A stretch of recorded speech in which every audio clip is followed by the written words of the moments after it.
this is Tavo from the Nocturne Brain. Hi, got my headphones on over here. In my little studio area, I've got two room mics going. This is the Shrunken Brain. It is a Dynobrain on this side of the pedal, and it is a Dirty Fet preamp on this side of the pedal. What's different about the Dynobrain than your regular, full-size Dynobrain, other than it being, shrunk down into a little box so that you got a brain on this side, is that I have got a switch on it that's modern and vintage.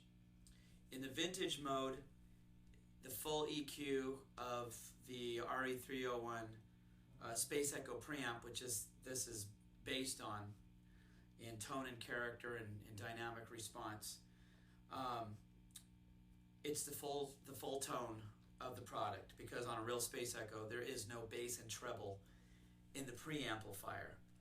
You'll see a bass and treble control on an RE301 Space Echo, but it is only for the actual wet effect. The preamp in the rack unit, the actual Space Echo, has no EQ.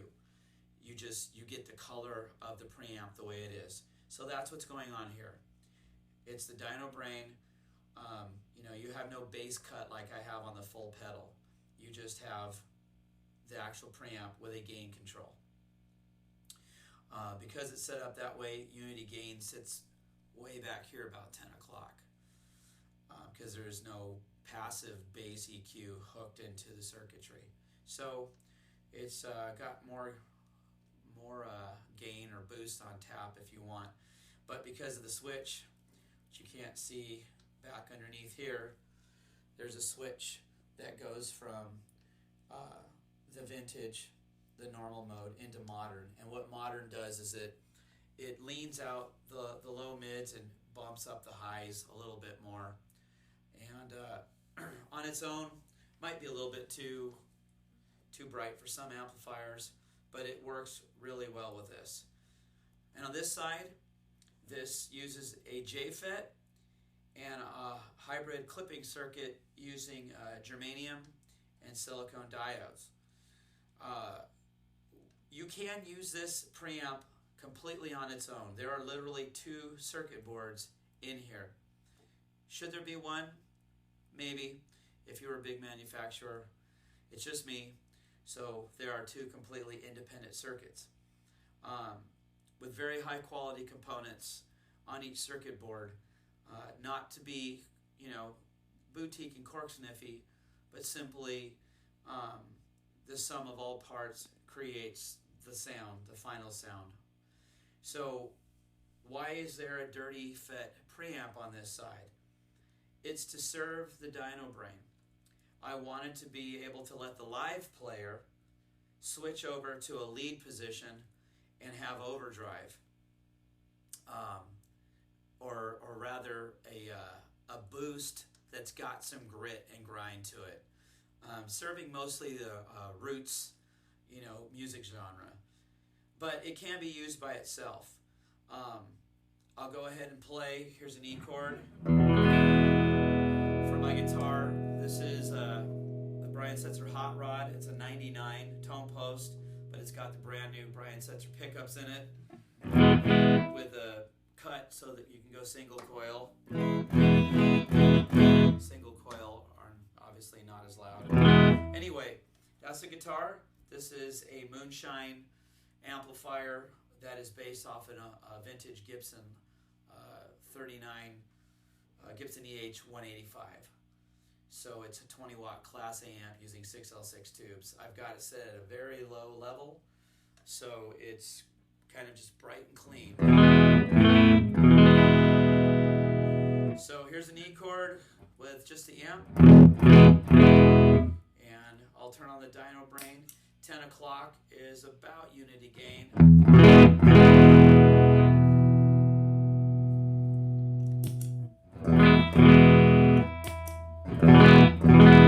So there's a little bit of boost, but right about 10 o'clock, I don't know if you can say 9:30, but 9:30 is where I find unity gain.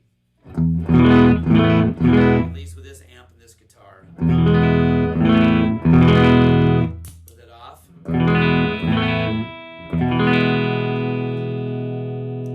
it on. And now I'm going to turn just this on. So you can hear the notes are all coming through. When I pick lightly, I can dig in more, it starts overdriving.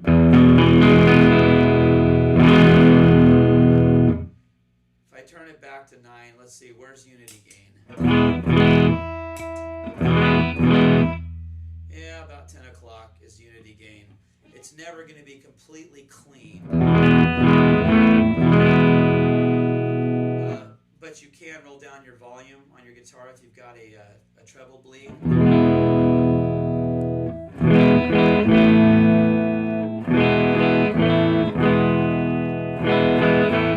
And it'll clean up, you know. But anyway, so there is a preamp on here, and it gets very loud. Here's a guitar just strumming it. It's on. I'll turn it up all the way. That was digging in with a pick. I can play lightly and strum it.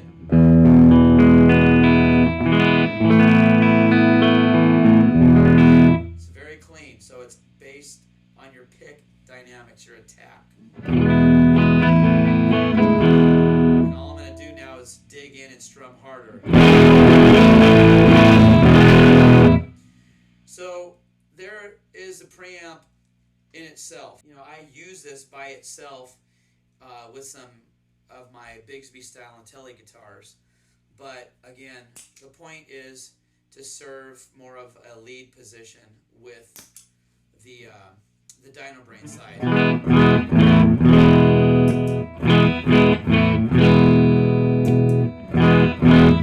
Now, as a side, you can turn this on, the Fet side is on, turn it down to off at a very low volume, and then you can turn the Dynobrain's gain all the way up. Now, the way this pedal, even though the Dynobrain's on the right and the Dirty Fet's on the left, the way the circuit is set up, when you plug your guitar in, the signal is going to the Dirty Fet first and then to the Dynobrain. Why?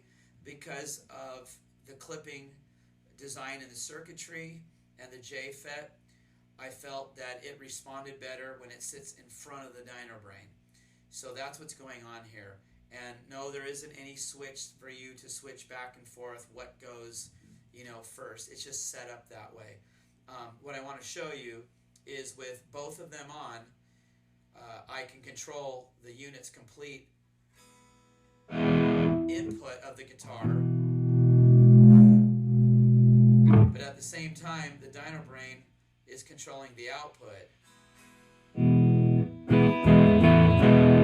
So you can turn this up to, you know, to punch into this and get an overdrive sound. I'll switch over to the bridge of my guitar, and here's the clean. And then I'll put this on, like I said. I will turn the output very, very low and turn this up. And obviously, as the gain cascade, it gets noisier.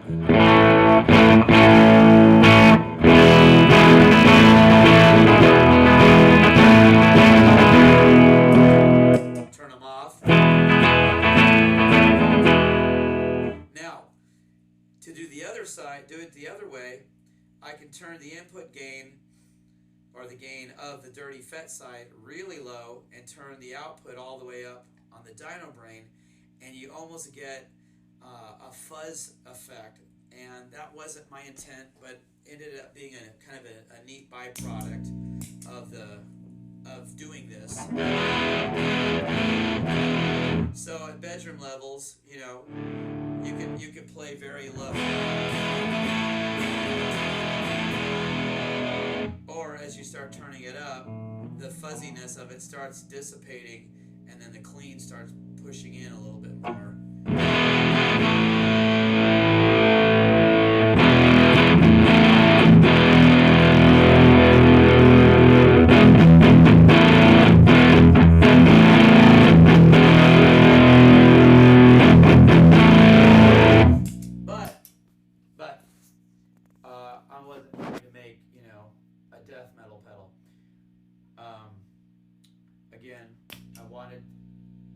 Dirty Fet boost lead side to serve the Dynobrain when I'm playing.